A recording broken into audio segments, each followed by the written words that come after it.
ಮಲ್ಲಿಗೆ ಹೂವೇ ಅಧಿಕ, ಹಣ್ಣುಗಳಲ್ಲಿ ಮಾವಿನ ಹಣ್ಣೆ ಅಧಿಕ, ಪತ್ರೆಗಳಲ್ಲಿ ಬಿಲ್ವ ಪತ್ರೆ ಅಧಿಕ, ಹೆಚ್ಚುದಾಗಿ ನುಡಿಯಿತ. ಭಕ್ತರಲ್ಲಿ ಯಾರೆಂಬುದಾಗಿ ಹೇಳುವುದಾದರೆ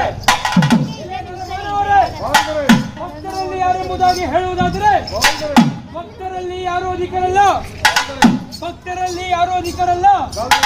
ಭಕ್ತನ ಭಕ್ತಿಯೇ ಅಧಿಕ, ಭಕ್ತಿಯೇ ಮುಕ್ತಿಗೆ ದಾರಿ. ಆದ ಕಾರಣ ಯಾವಯ್ಯ ನಮ್ಮ ಕಲ್ಲಾಣ ಚಾಂಗಳೆ ಎಂಬಂತಹ ದಂಪತಿಗಳು ಯಾವಯ್ಯ ರುದ್ರವೇಷದಲ್ಲಿ ಬಂದಂತಹ ಪರಶಿವನ ಮಾತಿಗೆ ಮೆಚ್ಚಿ ತನ್ನ ಮಗನ ಶಿರವನ್ನೇ ಛೇದಿಸಿ ಪ್ರಸಾದವನ್ನಾಗಿ ಮಾಡಿಕೊಟ್ಟರಲ್ಲ.